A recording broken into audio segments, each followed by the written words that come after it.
ഇന്ന് നമുക്ക് വീണ്ടും ഒരിക്കലൂടെ ദൈവത്തിൻ്റെ വചനത്തിൽ നിന്ന് കേൾക്കാനായിട്ട് നമ്മൾ വന്നിരിക്കുകയാണ്. ശരിക്കും ഒരു പ്രധാനപ്പെട്ട ഒരു കാര്യം എംഫസൈസ് ചെയ്ത് പഠിപ്പിക്കാൻ, അല്ലെങ്കിൽ അതിനെക്കുറിച്ച് പഠിപ്പിക്കാൻ എന്നുള്ളതല്ല, അത് എനിക്ക് വേദവസം വായിക്കുമ്പോൾ എല്ലാ ഭാഗങ്ങളും നമുക്ക് അതുപോലെ ഈസിയായിട്ട് തോന്നാറില്ല. ഈസിയായിട്ട് എന്ന് പറഞ്ഞു കഴിഞ്ഞാൽ പഠിക്കാൻ പറ്റത്തില്ലെന്നുള്ളതല്ല ഞാൻ പറയുന്നത്. പക്ഷെ സംടൈംസ് വി ഫീൽ ഇതൊന്നും നമ്മളെ കൊണ്ടൊന്നും പറ്റുന്ന കാര്യമൊന്നുമല്ല എന്ന് പെട്ടെന്ന് തോന്നാറുണ്ട്, എനിക്ക് തോന്നാറുണ്ട്. അപ്പം നമുക്ക് ചില സന്ദർഭങ്ങളിൽ ചില വാക്കുകൾ, കർത്താവ് പറഞ്ഞ വാക്കുകൾ അല്ലെങ്കിൽ അപ്പോസ്തലന്മാർ പറഞ്ഞ വാക്കുകളൊക്കെ കേൾക്കുമ്പോഴത്തേക്ക് ഇത് നടക്കും, അതെങ്ങനെയാണ് എന്നുള്ള ഒരു ചോദ്യം ഉണ്ടാകാൻ സാധ്യതയുണ്ട്. അങ്ങനെയുള്ള 2 വേഴ്സസ് ആണ് ഞാൻ പ്രധാനമായിട്ടും എടുക്കാൻ ഉദ്ദേശിക്കുന്നത്. അതിലൊന്ന് 2 ഡിഫിക്കൽട്ട് പാസേജസ്. അതിലൊന്ന് ലൂക്കോസിൻ്റെ സുവിശേഷം 18-ാം അധ്യായത്തിൻ്റെ 1-ാമത്തെ വാക്യമാണ്. ലൂക്കോസിൻ്റെ സുവിശേഷം 18-ാം അധ്യായത്തിൻ്റെ 1-ാമത്തെ വാക്യം. അവിടെ കർത്താവ് തന്നെ പറയുന്ന ഒരു കാര്യം, മടുത്തു പോകാതെ എപ്പോഴും പ്രാർത്ഥിക്കണം എന്നുള്ളതിന് അവൻ അവരോട് ഒരു ഉപമ പറഞ്ഞത്. മടുത്തു പോകാതെ എപ്പോഴും പ്രാർത്ഥിക്കണം, പ്രേ ഓൾവേസ്, എപ്പോഴും പ്രാർത്ഥിച്ചുകൊണ്ടിരിക്കണം. അപ്പം ഞാനിത് വായിച്ചപ്പോൾ ചിന്തിച്ചു, ആദ്യം ചില കട്ടിയായ കാര്യം, എപ്പോഴും പ്രാർത്ഥിച്ചുകൊണ്ടിരിക്കുക എന്ന് പറഞ്ഞു കഴിഞ്ഞാൽ ഒന്നാമത്തെ കാര്യം എന്താണെന്ന് മനസ്സിലാകുന്നില്ല. 2-ാമത്തെ ഭാഗം നമ്മൾ ഒന്ന് തീമോത്തിയോസിന്റെ ലേഖനത്തിൽ അതിന്റെ 2-ാമത്തെ അധ്യായത്തിന്റെ 1-ാമത്തെ വാക്യത്തിൽ, എന്നാൽ സകല മനുഷ്യർക്കും നാം സർവഭക്തിയോടും ഘനത്തോടും കൂടി സാവധാനതയും സ്വസ്ഥതയുമുള്ള ജീവനം നമ്മൾ ആ ഭാഗം വായിക്കുമ്പോൾ സകല മനുഷ്യർക്കും വേണ്ടി പ്രാർത്ഥിക്കണം. ഞാൻ പറയാൻ ഉദ്ദേശിക്കുന്ന 2 കാര്യങ്ങളാണ്. ഒന്ന്, എപ്പോഴും പ്രാർത്ഥിക്കണം. 2, സകല മനുഷ്യർക്കും വേണ്ടി പ്രാർത്ഥിക്കണം. ഈ 2 കാര്യങ്ങൾ. Is it easy? നമുക്കറിയാം അതത്ര ഈസി ആയിട്ടുള്ള കാര്യമല്ല എന്നുള്ളത് നമുക്കറിയാം. പ്രാർത്ഥനയെക്കുറിച്ച് തന്നെ പറയുമ്പോൾ എല്ലാവരും ഒന്നും പ്രാർത്ഥനയിൽ വിശ്വസിക്കുന്നൊന്നുമില്ല. ഒരു 4 പേര് ഒരുമിച്ച് കൂടിയിരുന്നപ്പം അവർ പ്രാർത്ഥിക്കണോ വേണ്ടായോ എന്നുള്ളതിനെ കുറിച്ചുള്ള ഒരു ഡിസ്കഷൻ നടത്തുകയാണ്. അപ്പോൾ ആദ്യത്തെ വ്യക്തി ഒരു എത്തിസ്റ്റാണ്, അവൻ ദൈവവിശ്വാസമൊന്നുമില്ല. അവൻ പറഞ്ഞു, I don't believe in prayer because I don't believe in God. എനിക്ക് ദൈവത്തിൽ വിശ്വാസമില്ല, അതുകൊണ്ട് തന്നെ എനിക്ക് പ്രാർത്ഥിക്കണമെന്ന് ഞാൻ പ്രാർത്ഥിക്കത്തില്ല. എനിക്ക് പ്രാർത്ഥനയിൽ വിശ്വാസമില്ല. ദൈവത്തിൽ വിശ്വാസമില്ല, പിന്നെ എന്തോന്ന് പ്രാർത്ഥന? So there is no need to pray because there is no God. അവന്റെ കൂട്ടത്തിലൊരു ഇവൻ എത്തിസ്റ്റാണ്. രണ്ടാമത്തെ ഒരു അഗ്നോസ്റ്റിക് ഉണ്ടായിരുന്നു. അവൻ അഗ്നോസ്റ്റിക്സ് പറയുന്നത് we cannot know whether there is a God or not. ദൈവം ഉണ്ടോ ഇല്ലയോ എന്നുള്ളത് നമുക്ക് അറിയാൻ പറ്റില്ല എന്നുള്ളതാണ് അഗ്നോസ്റ്റിക്സ് പറയുന്നത്. ജവഹർലാൽ നെഹ്റു ഒക്കെ ഒരു അഗ്നോസ്റ്റിക് ആയിരുന്നു. അപ്പൊ അങ്ങനെയുള്ള ഒത്തിരി ആളുകളുണ്ട്. എത്തിസ്റ്റുകളെക്കാൾ കൂടുതൽ എനിക്ക് തോന്നുന്നത്, അവർക്കത് അവരെന്താണെന്നുള്ള അറിയത്തില്ലെങ്കിലും എത്തിസ്റ്റുകളെക്കാൾ കൂടുതലുള്ളത് അഗ്നോസ്റ്റിക്സ് ആണ്. അഗ്നോസ്റ്റിക് ആയിട്ടുള്ള ഒരാൾ പറയുന്നത് എന്നതാണ്, നമുക്ക് അറിയില്ല ദൈവം ഉണ്ടോ ഇല്ലയോ എന്നുള്ളത്. അറിയില്ലെന്ന് തന്നെയല്ല, അറിയാൻ കഴിയത്തുമില്ല എന്നാണ് പറയുന്നത്. ഉടനെ ഇദ്ദേഹം പറഞ്ഞ ഇതാണ്.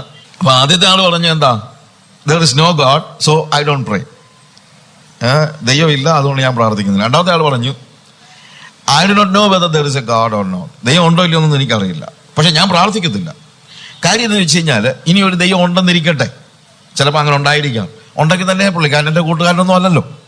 അപ്പൊ അതുകൊണ്ട് ഞാനിവിടെ ഇരുന്ന് പ്രാർത്ഥിച്ചിട്ടോ വലിയ കാര്യമൊന്നുമില്ല. കാര്യം ഇനി ഒരു ദൈവം ഉണ്ടെങ്കിൽ തന്നെ ഇദ്ദേഹത്തെ എനിക്കറിയില്ല, അപ്പൊ അതുകൊണ്ട് ഞാനും പ്രാർത്ഥിക്കുന്നില്ല.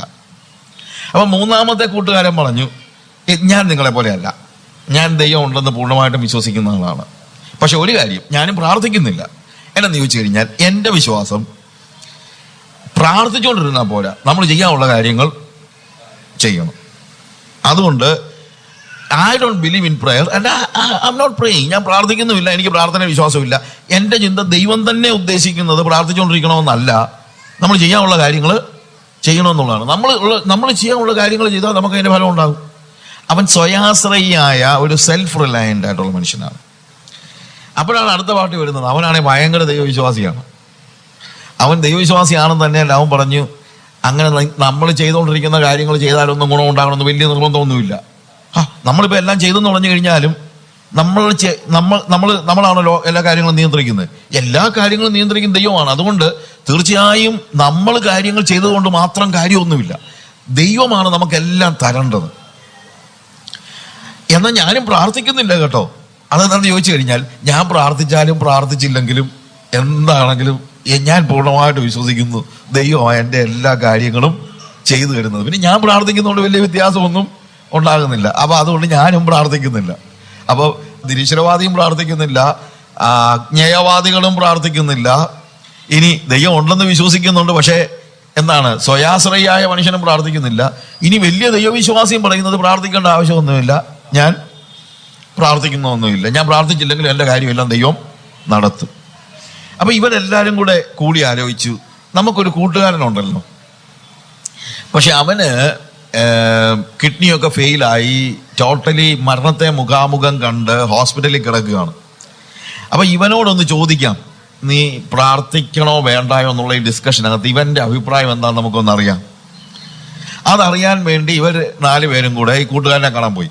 പക്ഷെ കൂട്ടുകാരനെ കണ്ട ഉടനെ തന്നെ ചാകാൻ കിടക്കുന്ന മനുഷ്യനല്ലേ, അപ്പൊ അതുകൊണ്ട് ചെന്ന ഉടനെ തന്നെ എടാ ഞങ്ങളൊരു ഡിസ്കഷനില്ല, പ്രാർത്ഥിക്കണോ വേണ്ടോ എന്നറിയാനാ എന്ന് പറയാൻ പറ്റുകയല്ലോ. അങ്ങനെ പെട്ടെന്ന് പോയി പറയുന്നത് എങ്ങനെ? അതുകൊണ്ട് അവർ ചെന്നിട്ട് ചോദിച്ചു, hello how are you my friend, എങ്ങനെയുണ്ട്, എന്ത് തോന്നുന്നു എന്നൊക്കെ ചോദിച്ചു കഴിഞ്ഞപ്പോഴത്തേക്ക് അവൻ പറഞ്ഞു, oh I'm so happy. Why? Because I can pray. ഞാൻ ഭയങ്കര സന്തോഷമാണ്. എന്നോട് കാര്യം, എനിക്ക് പ്രാർത്ഥിക്കാൻ പറ്റുന്നുണ്ട് കേട്ടോ, എനിക്ക് ഭയങ്കര സന്തോഷമാണ്. ഇവർ ചോദിച്ചു, പ്രാർത്ഥിക്കാൻ പറ്റുന്നുണ്ടെന്ന് പറഞ്ഞു കഴിഞ്ഞാൽ നീ എന്താ പ്രാർത്ഥിച്ച് നിന്റെ ഇപ്പം ദൈവം പറഞ്ഞോ നിന്റെ രോഗമെല്ലാം മാറി? ഇല്ലില്ല, maybe I'm going to die എന്നല്ല ഡോക്ടർ പറഞ്ഞത്, ഞാൻ മരിക്കുമെന്ന് തന്നെയാ. പിന്നെ നീ എന്താ ഇത്ര ഹാപ്പി ആയിരിക്കുന്നത്? ബിക്കോസ് ഐ ക്യാൻ പ്രേ.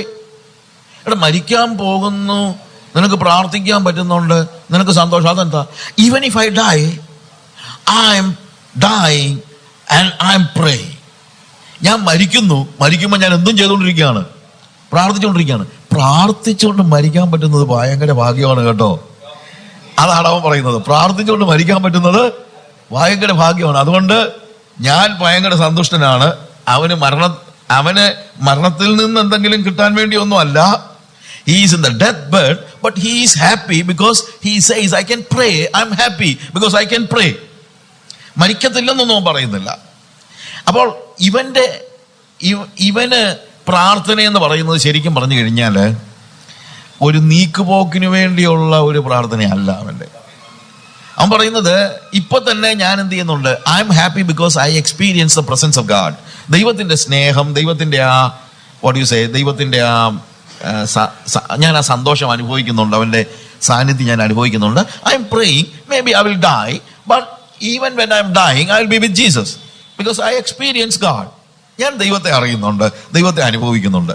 പ്രിയമുള്ളവരെ, പ്രാർത്ഥനയെ കുറിച്ച് പറഞ്ഞപ്പോൾ എനിക്ക് ഭയങ്കരമായിട്ട് ഇഷ്ടപ്പെട്ടൊരു കാര്യം ഇതാണ്. ഈ 23-ാം സങ്കീർത്തനം നമുക്ക് എല്ലാവർക്കും അറിയാമല്ലോ. 23-ാം സങ്കീർത്തനത്തിന്റെ അവസാനത്തെ വാക്യം അവിടെ വായിക്കുമ്പോഴത്തേക്ക്, ഞാൻ കൂരിരുൾ താഴ്വരയിൽ കൂടെ നടന്നാലും നീ എന്നോടുകൂടെ ഇരിക്കുന്നുവല്ലോ, ഞാൻ ഒരു അനർത്ഥവും ഭയപ്പെടുകയില്ല. Even if I'm going through the valley of the shadow of death, ഞാൻ മരണനിഴലിന്റെ താഴ്വരയിലൂടെ പോയാലും ഞാൻ ഒരു അനർത്ഥവും ഭയപ്പെടുകയില്ല. അനർത്ഥം ഭയപ്പെടുത്തുന്നു, ഞാൻ മരിക്കത്തില്ലെന്നൊന്നും അല്ല അവിടെ പറയുന്നത്. ഞാൻ ആ മരണനിഴൽ താഴ്വരയിൽ കൂടെ പോയി കഴിഞ്ഞാലും എൻ്റെ ആശ്വാസം അവിടെ നീയും ഉണ്ടല്ലോ എൻ്റെ കൂടെ. നീയും എൻ്റെ കൂടെ ഉണ്ടല്ലോ എന്നുള്ളതാണ് അവിടെ ഉണ്ടാകുന്ന ഏറ്റവും വലിയ ആശ്വാസം എന്ന് പറയുന്നത്. So even when V are going through the valley of the shadow of death, what makes us happy is not a promise of coming back to life. അങ്ങനൊന്നുമില്ല. ചിലപ്പോൾ നമ്മൾ മരിച്ചെന്നിരിക്കും, പക്ഷെ അവിടെയും ആരുണ്ട് നമ്മുടെ കൂടെ? കർത്താവ് നമ്മുടെ കൂടെ ഉണ്ട്. അതാണ് നമുക്ക് വാസ്തവം പറഞ്ഞു കഴിഞ്ഞാൽ ശരിയായിട്ടുള്ള ആശ്വാസം നൽകുന്നത് എന്ന് നമ്മൾ മനസ്സിലാക്കണം.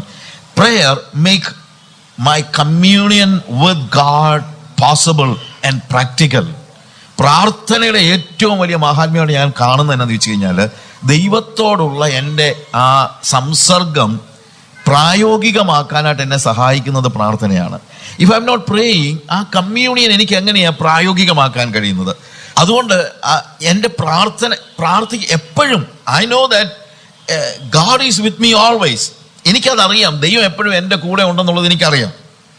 അത് ഞാനിപ്പം തിരിച്ചറിഞ്ഞാലും എൻ്റെ ഫീലിംഗ് ഒന്നും അല്ല, അതിനകത്ത് ഒരു ചെറിയ കാര്യമായിട്ട് ചിന്തിക്കരുത്. പക്ഷേ ദൈവം എൻ്റെ കൂടെ ഉണ്ടെന്നുള്ളത് എനിക്ക് എൻ്റെ ബോധത്തിലും അബോധത്തിലും അറിയാമെങ്കിലും ഞാൻ ദൈവത്തിൻ്റെ കൂടെ ഉണ്ടോ ഇല്ലയോ എന്നറിയാൻ എന്നെ സഹായിക്കുന്നത് ശരിക്കും പറഞ്ഞാൽ പ്രാർത്ഥനയാണ്. ഞാൻ പറഞ്ഞതിൻ്റെ വ്യത്യാസം മനസ്സിലാക്കണം. ദൈവം എൻ്റെ കൂടെ ഉണ്ടെന്നുള്ളത് അറിയാൻ വി നോ, ബിക്കോസ് കർത്താവ് തന്നെ പറഞ്ഞിട്ടുണ്ട്, ഞാൻ നിങ്ങളെ ഒരിക്കലും കൈവിടത്തില്ല, ഉപേക്ഷിക്കത്തുമില്ല. കർത്താവ് നമ്മുടെ കൂടെ ഉണ്ട്. പക്ഷേ കർത്താവ് നമ്മുടെ കൂടെ ഉണ്ടെന്നുള്ളത് നമുക്കറിയാമെങ്കിലും നമ്മൾ കർത്താവിൻ്റെ കൂടെ ഉണ്ടോ ഇല്ലയോ എന്ന് അറിയാൻ പറ്റുന്നത് ശരിക്കും പറഞ്ഞു കഴിഞ്ഞാൽ നമ്മൾ പ്രാർത്ഥിക്കുമ്പോഴാണ്. So when we pray, I know that I am with Jesus. See, ഞാൻ ദൈവത്തിന്റെ കൂടെ ഉണ്ടെന്നുള്ളത് എനിക്ക് ഉറപ്പ് തരുന്നത്. When I'm praying, I know that I'm with Jesus. അല്ലെങ്കിൽ എന്താ സംഭവിക്കുന്നത്?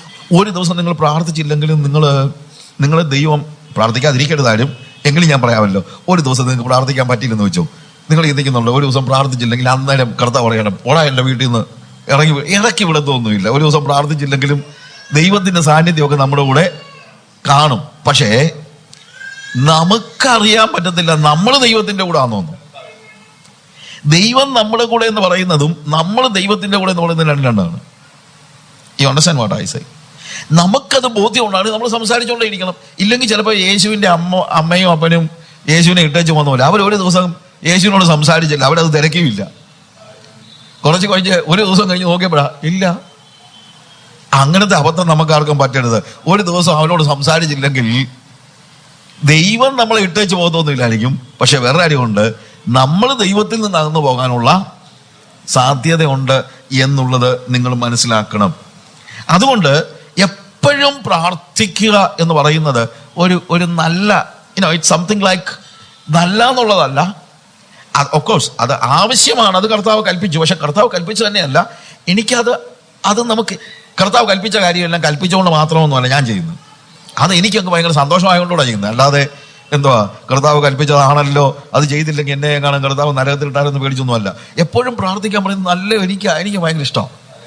അത് ഇഷ്ടമായതുകൊണ്ടാണ് പ്രാർത്ഥിക്കുന്നത്. അല്ലാതെ എന്തുവാ എനിക്കതുകൊണ്ട് പ്രാർത്ഥന ഒരു ബേർഡനൊന്നും അല്ല.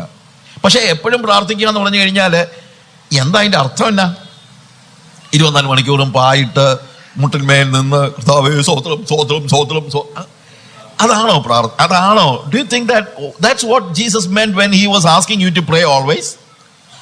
And do you think that anyone in this world can be always on his knees 24 hours? 24 മണിക്കൂറും എന്നെ പായിട്ട് പ്രാർത്ഥിക്കാന്ന് പറഞ്ഞു കഴിഞ്ഞാൽ ചില്ലറ കാര്യമാണ്. നിങ്ങൾ ചിന്തിക്കുന്നത് 24 മണിക്കൂർ പോയിട്ട് ഞാൻ ബാക്കി പറയുന്നില്ല. 24 മണിക്കൂർ പ്രാർത്ഥിക്കുന്ന പോയിട്ട് നമുക്കറിയാമല്ലോ, പ്രാർത്ഥന എന്ന് പറഞ്ഞു കഴിഞ്ഞാൽ കൊച്ചു കാര്യം ആണോ? ചിലപ്പോൾ നമ്മൾ പ്രാർത്ഥിക്കാനൊക്കെ അങ്ങ് തീരുമാനം എടുക്കും. ചിലപ്പോൾ ചില പാസ്റ്റർമാരൊക്കെ വന്നിട്ട് പറയും, പത്രോസിനോട് കർത്താവ് ചോദിക്കുന്നത് കേട്ടിട്ടില്ലേ സഹോദരങ്ങളെ, ഒരു നാഴിക എന്നോട് കൂടെ ഉണർന്നിരിപ്പാൻ നിനക്ക് കഴിയില്ലയോ? ഒരു നാഴിക എന്ന് പറയുന്നത് യഹൂദന്മാരുടെ കണക്കനുസരിച്ച് 4 നാഴിക, അതിനകത്ത് 3 മണിക്കൂറാണ്. ഒരു വാച്ച് എന്ന് പറയുന്നത് 4 യാമങ്ങൾ ഒരു രാത്രി. അപ്പം 4 3 12. That means 3 hours. That means you need to pray for 3 hours. അത് പറയുമ്പോൾ നമ്മളും ചിന്തിക്കും, എന്റെ ദൈവമേ ഒരു 3 മണിക്കൂറെങ്കിലും പ്രാർത്ഥിക്കാൻ സഹായിക്കണേ കർത്താവ് എന്ന് പറഞ്ഞ് നമ്മൾ ചിലപ്പോൾ തീരുമാനം എടുക്കും. ഇനി അതല്ലെങ്കിൽ ചിലപ്പോൾ പറയുമായിരിക്കും, നമ്മൾ 24 മണിക്കൂർ കർത്താവ് നമുക്ക് തന്നിട്ടുണ്ട്, നമ്മൾ ദശാംശം കൊടുക്കുന്നുണ്ടോ? 2.5 മണിക്കൂർ പ്രാർത്ഥിക്കാൻ കഴിയുന്നുണ്ടോ എന്ന് ചോദിക്കും. കർത്താവ് ഇന്നോട്ട് 2.5 മണിക്കൂർ പ്രാർത്ഥിക്കാൻ ഞാനങ്ങ് തീരുമാനിക്കുകയാണെന്ന് അങ്ങ് തീരുമാനിക്കുകയും ചെയ്യും. ഇരുന്ന് പ്രാർത്ഥിക്കാൻ തുടങ്ങി. ഇപ്പം 3.5 മണിക്കൂറായി കാണുമെന്ന് വെച്ച് വാച്ചേ നോക്കുമ്പം 25 മിനിറ്റ് പോലും ആയില്ല.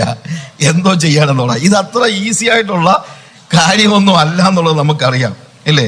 അപ്പോൾ പിന്നെ നമ്മൾ ചിലപ്പോൾ ആളുകളൊക്കെ പറയും, സാജി ബ്രദറെ വിഷയം വല്ലതും ഉണ്ടോ പ്രാർത്ഥിക്കാൻ പറയണേ? അല്ല ഞാനൊരു 3 മണിക്കൂർ പ്രാർത്ഥിക്കാമെന്ന് തീരുമാനമെടുത്തു, പക്ഷെ വിഷയം തീർന്നു പോവുക. അപ്പൊ അതുകൊണ്ട് പിന്നെ വിഷയം ഉണ്ടാക്കി കൊടുക്കുക എന്നുള്ളതാണ് നമ്മുടെ ഇപ്പോഴത്തെ പ്രധാനം. പ്രാർത്ഥിക്കാൻ വിഷയമില്ല. അപ്പൊ ഈ വിഷയദാരിദ്ര്യം വലിയൊരു ഇഷ്യൂ ആയിട്ട് വന്നിരിക്കുകയാണ്, അല്ലേ? അത് തന്നെ ഒരു വിഷയമായിട്ട് വന്നിരിക്കുകയാണ്, ഇല്ലേ?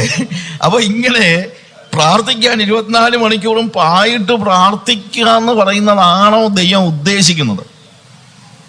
അങ്ങനെയാണെങ്കിൽ ഇത് പറഞ്ഞ യേശു 24 മണിക്കൂറും he was not on his knees. ഈ പറഞ്ഞ യേശു തന്നെ 24 മണിക്കൂറും എന്താ പായിട്ട് പ്രാർത്ഥിച്ചുകൊണ്ടിരിക്കുകയായിരുന്നോ? അല്ല മുട്ടിന്മേൽ നിന്ന് പ്രാർത്ഥിച്ചുകൊണ്ടിരിക്കുകയായിരുന്നോ? അല്ല. True. Then why he says that you need to pray always? He says that you need to be in communion with God always. യേശു പിതാവുമായിട്ട് 24 മണിക്കൂറും സംസർഗത്തിലായിരുന്നു. സംസർഗവും ഞാൻ അതിനെ ശരിക്കും പറഞ്ഞു കഴിഞ്ഞാൽ 24 മണിക്കൂറും നമ്മൾ ദൈവത്തിന്റെ സാന്നിധ്യത്തിലാണ്. ഞാനിതിനെ ഒരു 3 വാക്കുകൾ, സാന്നിധ്യം, സംസർഗം, സംഭാഷണം എന്ന് വേണമെങ്കിൽ പറയാം.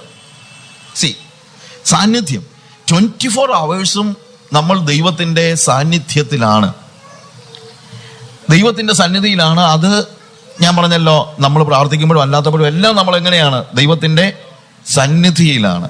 പക്ഷേ ദൈവത്തിന്റെ സാന്നിധ്യം മാത്രം നമുക്ക് പോരാ, ദൈവത്തിന്റെ സംസർഗവും വേണം. അവിടെയാണ് നമ്മളുടെ പാട്ട് വരുന്നത്. You understand what I say? നമ്മളെ സംബന്ധിച്ചിടത്തോളം, അതായത് സാന്നിധ്യവും സംസർഗവും രണ്ടാണ്. സാന്നിധ്യവും സംസർഗവും രണ്ടാണ്. അതായത് ദൈവ സാന്നിധ്യം നമുക്കുണ്ട്. കാര്യം നമ്മൾ അതിനോട് പ്രതികരിച്ചാലും ഇല്ലെങ്കിലും ഗാഡ് ഈസ് വിത്ത് അസ്. അതിനകത്ത് യാതൊരു സംശയമുള്ള കാര്യമല്ല. God is with us. നമ്മുടെ കൂടെ കർത്താവുണ്ട്. Even when we do not know, even when we do not feel.